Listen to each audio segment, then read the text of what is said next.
आणि माझे आमदार मनसुखराव भाऊ, तासगाव कोटमोठाचे आमदार माननीय रोहितदादा,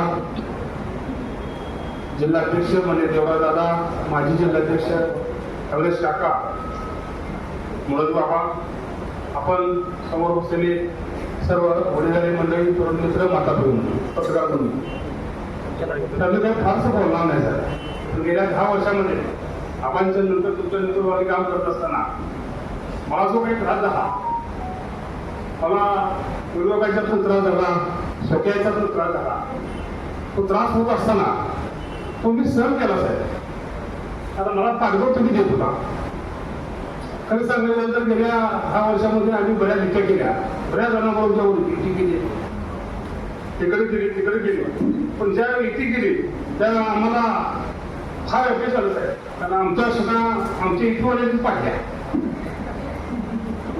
मागच्या मध्यवर्ती उभं राहिलो, त्यावेळी मध्यवर्ती शिबिर पडली, तिकडे गेलो, वाटून गेले, त्यातली पाडापाडी करायची.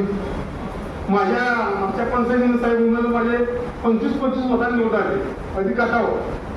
माझ्या हिच्याबरोबर मी जी दिली होती त्या सगळ्यांनी माझ्याबरोबर बंद करायला पाठवले. त्यावेळी मी रोहित पटलाला म्हणलं की आमदार साहेब, आमचं झालं, तुमचं बघा, तुम्ही स्वतंत्र करता का बघा म्हणजे. असं ते पण तयार झाले, मी पण त्याने तयार केलं आणि तासगाव पंचायत समिती सुटली तर आम्हाला चांगल्या पद्धतीने यश आलं. पण तासगाव पंचायत समिती सुद्धा आमच्या शेता 20-21-100 मला याद केले. हा त्रास साहेब आहेच. कोणाकडे एकदम येत्या तुमच्याकडे मला अध्यक्ष करा म्हणून साहेब. माझं कुटुंबात काही चर्चा झालेली नाही, तुमच्याबरोबर मी काय अजून सल्लामसलत केलेलं नाही, पण माझं व्यक्तिगत मत आहे साहेब. त्या सगळ्यांना पुन्हा सत्तेत घ्यायचं, यांचा त्रास पुन्हा आम्हाला 10 वर्ष व्हायचा, आमदारकडे आमचे विरोधावर असतात. त्यावेळेस साहेब माझं व्यक्तिगत मत आहे, कोणा काय वाटतं इंग्लिश मी दबाव पाडत नाही. आपण भाजपबरोबर जाऊन युती करावं, युती करून सत्ता स्थापन करावं असं माझं होतं. गेल्या 10 वर्षात साहेब मला नाही करायचा.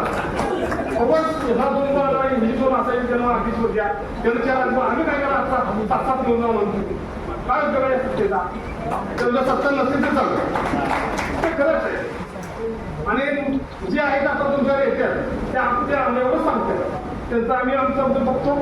आमच्या 2 आल्या, या अध्यक्षपद 3 आल्या, या उपाध्यक्षपद, या सभापतीपद, त्यांना जेव्हा आम्ही 7-7 घेऊन तुम्ही आता द्या, आम्ही 7 राहिल्या, हे करायचं काय?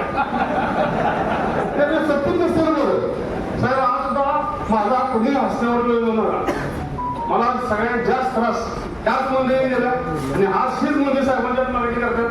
माझा त्या गोष्टीला काय जनपदी सगळं पुढं 100 दिवसात आमचं कुटुंब जाणार नाही. आमच्या कुटुंबात ह्या बाबतीत साहेब चर्चा झालेली नाही. आता रोहित पाटील काय म्हणणार सगळे, त्यामुळे 2 दिवस घालून जाणार नाही इथं बाहेर. पण मला हे बोलायचं साहेब, मला हे बोलायचं होतं. आज संध्याकाळी मला तेच काढणार आहे आणि त्यामुळे मी 2 दिवस घरातच जाणार नाही. इथं छान झालं माझं व्यक्तिगत मत साहेब आहे की तुम्ही त्या राज्यातले आता जे नेता, आमची जे नेता, जिल्ह्याचे जे नेता, भाजपबरोबर युती करून तुम्ही जिल्हा परिषदेत स्थापन करावं असं माझं व्यक्तिगत मत आहे.